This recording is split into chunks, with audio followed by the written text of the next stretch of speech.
Un saludo especial a cada uno de ustedes. Hoy día, este tercer video de este curso mariano, vamos a presentar a María como Madre de la Compasión. En el primer video vimos a María que está en un estado de Pentecostés permanente, que recibir el Espíritu Santo en el cenáculo para ella no había sido la primera vez, sino que había comenzado desde antes. Y ella vivía permanentemente en un estado de Pentecostés, en una relación con el Espíritu Santo. La semana pasada pudimos comprender cómo María es madre de la adoración. María es la primera adoradora. Es María que tuvo en sus brazos, en su seno a Jesús, que lo cargó, que lo besó, que le hizo cariño. Y entonces María tenía una relación íntima, profunda con Jesús, con Dios, y entonces es la primera adoradora. Hoy día vamos a ver entonces que María es madre de la compasión. ¿Y cómo vamos a poder entender eso? Vamos a tener que hacer algunas vinculaciones con la experiencia de dolor de Jesús. Y entonces, la primera experiencia y es la primera vinculación de dolor con Jesús es, por ejemplo, en el huerto de Getsemaní. En el huerto de Getsemaní, Jesús sintió la soledad, sintió el abandono, sintió un profundo dolor, como dice Madre Teresa de Calcuta. Probablemente el dolor de Getsemaní, que es el abandono de los que él más quería, es más fuerte y es más grande que el dolor de la cruz. En ese momento es tan grande el dolor que Jesús necesitó un ángel para ser consolado. Entonces el corazón de María comparte ese mismo dolor con el corazón de Jesús, pero no lo comparte de una manera de repartición, para ti un poco, para ti otro poco, sino que es un compartir completo, íntegro, es el mismo dolor en ambos corazones. Entonces hoy veremos con algunos ejemplos concretos cómo María, compartiendo ese dolor con Jesús, se hace también madre de la compasión. Para eso vamos a utilizar la advocación de María Dolorosa o María de los Dolores, como ustedes la pueden encontrar en varios lugares. Para esto, lo primero que quiero decir, ¿cómo es madre de la compasión? Yo me pregunto, bueno, ¿qué es lo que es la compasión? Y en el diccionario de la Real Academia Española de la Lengua dice que la compasión es el sentimiento de pena, de ternura y de identificación ante los males de alguien. Entonces no es solamente compartir, no es solamente estar en un contacto pequeño, es identificarse, hacerse parte de los dolores de otro. Y la sabiduría de la Iglesia, y lo podemos encontrar en el Catecismo, por ejemplo en el 1503, decimos que Jesús en su compasión por todos los que sufren llega a identificarse con ellos sintiendo un amor de predilección.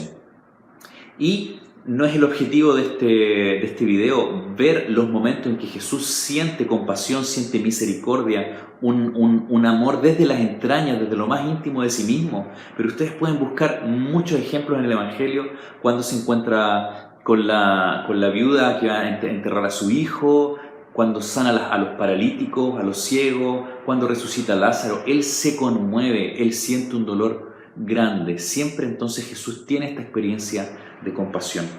Entonces, ¿cómo es que María llega a esta relación con Jesús, a esta relación de compasión, a sentir lo mismo que el corazón de Él? En el lenguaje de la psicología actual, entonces tenemos que responder con las experiencias vitales de María, con las experiencias de su vida que son muy concretas, porque para entender las emociones, para entender el dolor de otro, tenemos que entrar en las experiencias sensibles del otro. No podemos entenderlo solamente de una manera conceptual, intelectual. María hizo una experiencia concreta, real y tangible de dolor con el dolor de Jesús, con el dolor de la humanidad. En primer lugar, entonces tenemos que recordar que María no sufrió los dolores del parto. Y esa es una cosa que muchos padres y doctores de la Iglesia lo han señalado. El dolor del parto en el Génesis, en el capítulo 3, dice que es un castigo a Eva por el pecado. Tú parirás a tus hijos con dolor. Y entonces si María es concebida sin pecado, si María está libre del pecado original, entonces ese castigo no le correspondía a ella. Entonces Jesús fue parido sin dolor. El parto de Jesús fue sin dolor. Y entonces, bueno, Jesús nació, María lo va a presentar al templo al poco tiempo que Jesús nace, ¿cierto? Y se encuentra con Simeón.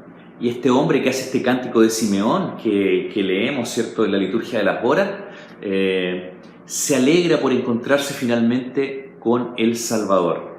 Y le hace una profecía a María y le dice: y a ti misma una espada te atravesará el alma, te atravesará el corazón. Lo pueden encontrar en el capítulo 2 del Evangelio de Lucas, en el versículo 35. Simeón le dice a María entonces: y a ti, mujer, una espada te atravesará el corazón. ¿Cómo se comprende esto? Entonces tenemos que irnos al Evangelio de Juan, en el capítulo 19, cuando estamos precisamente en la pasión de Jesucristo. Una espada le atravesó el corazón a Jesús y de ahí brotó sangre y agua. Es en ese momento, según la profecía que hace Simeón, que el corazón de Jesús es traspasado al mismo tiempo que el corazón de María.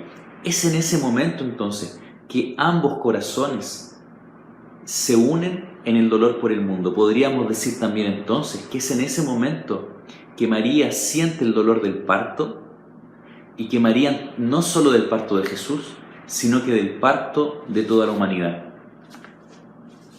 Eso hace que podamos decir que María siente el mismo dolor que el corazón de Jesús, y que por tanto siente por el mundo la misma compasión que siente Jesús.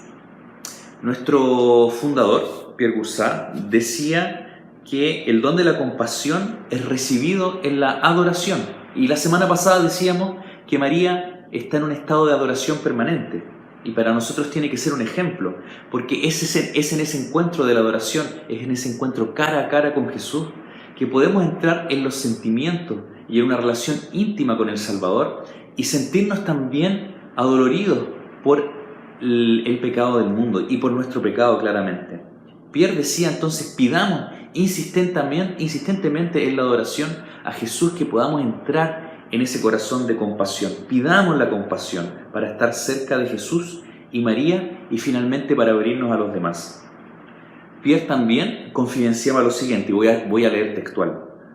Esta mañana sentía en mi corazón que Jesús estaba ahí y sufre al lado de nosotros. En nuestra vida no podemos tener la misma actitud cuando tenemos a un enfermo grave en casa, a un hombre que sufre mucho. No ponemos una cara de circunstancia simplemente, sino que sufrimos, no cabe duda de ello, y eso cambia nuestra vida. Entonces, según lo que decía San Juan Eudes, Jesús y María eran dos arpas místicas. Y aquí quiero hacer una explicación. Dicen, ¿cierto?, los músicos que si estamos en una sala anecoica perfectamente sin ningún ruido y ponemos dos arpas, si yo toco una cuerda de un arpa, de manera natural se activa la misma cuerda en la otra arpa. Es la vibración de una que hace vibrar la otra. Entonces lo que decía este santo es que Jesús y María eran dos arpas místicas. Lo que sonaba en una resonaba en la otra también, aunque nadie la tocara. Si Jesús sufría, María también sufría. Crucificado Jesús, María también estaba crucificada. Entonces, en la pasión de Jesús, María siente los mismos dolores por el mundo, por nosotros, por nuestros pecados, por toda la humanidad que vivió, que vivía y que iba a venir. Es claro que María entonces, después de acoger todo el sufrimiento, no se queda en una simple actitud dolorosa, no se queda simplemente en el dolor. ¿Qué sentido tendría? Ella continúa trabajando hoy para la salvación del mundo, continúa sufriendo hoy por la ingratitud de todos nosotros hacia ese corazón de Jesús que tanto amó al mundo y que solo recibe ingratitud a cambio. María también entonces sigue sufriendo por nuestro olvido de este corazón de Jesús. Es por esto que María es nuestra madre y nuestra reina, como rezamos en la comunidad del Emmanuel cada día en la consagración a María según San Luis María Grignon de Montfort. Decimos: te escogemos como nuestra madre y nuestra reina. Y si unimos esta oración a la oración del Salve, decimos, ¿cierto?, que ella es reina y madre de misericordia, vida, dulzura y esperanza nuestra. ¿Qué significa ser madre de la misericordia? Misericordia viene de miseria y cordis corazón, pasar la miseria, pasar todo lo malo por el corazón. María entonces, si es madre de misericordia, es madre de los miserables. Ella entonces acoge toda nuestra miseria y, como decía una vez un hermano de comunidad, ella tiene la capacidad de colocar esa poca cosa que somos, esa cosa tan fea, tan podrida. Una manzana, decía él, que está toda podrida, la puede colocar María con mucha alegría en un bonito plato, la adorna, la alegra, la ordena, la perfuma y la presenta como una ofrenda hermosa al Padre, entre comillas, intentando esconder nuestras imperfecciones. María entonces es nuestra madre y es nuestra reina, es la madre de la misericordia, por tanto la madre de los miserables. Acojamos en ella ese deseo de poder acercarnos a Jesús. Estamos seguros que con María vamos a poder.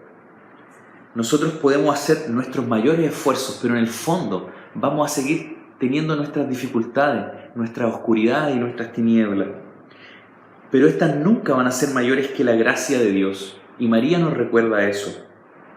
María, que participa de los méritos de su Hijo Jesús, suplica con nosotros, quienes podríamos decir de la misma manera como Santa Teresita del Niño Jesús: en el atardecer de esta vida, compareceré ante ti con las manos vacías, Señor, porque no te pido que cuentes mis obras. Todas nuestras justicias tienen manchas a tus ojos. En el fondo, aunque hagamos nuestro mayor esfuerzo, al final del día nos presentamos ante Jesús simplemente con lo que somos, y hasta con nuestros mayores esfuerzos siempre están teñidos de nuestras heridas y de nuestros dolores. Al final de la vida es lo mismo. Entonces confiémonos en esta gracia y en este amor y en esta compasión de María, que al ser madre de los miserables, madre de misericordia, nos puede presentar como una ofrenda perfecta al Padre. Quedemos en esta actitud, en esta intimidad simple, como la de los hijos que se presentan desnudos cuando son pequeños ante los brazos de su madre, todos sucios. Un hijo confía en su mamá. Acojamos esa cercanía con María, esa cercanía a su amor y a su misericordia. Como decía Pierre, y con esto termino, el fundador de la comunidad del Emmanuel, el Señor nos pide que seamos muy sencillos. Juan lo ha sido, San Juan. Y podéis notar que por eso siguió a Jesús hasta el final. Se encontraba al pie de la cruz. No tuvo problema con los guardias, no le apartaron. Se quedó cerca de Jesús y de su madre. El secreto de Juan era su madre, la madre de Jesús. Juan siguió a María, fue él el discípulo que amaba, que vio la lanza traspasando su corazón. Y Jesús le dio su madre a Juan. Que tengamos esta disposición de acoger a María como nuestra madre, que ella sea quien abra todas las puertas y que interceda por nosotros ante nuestras dificultades, y que no tengamos miedo de acogerla a ella con nuestra pequeñez, con nuestra fragilidad. Te pedimos, Madre, entonces, que acojas y que seas nuestra reina y nuestra Madre de misericordia. Amén.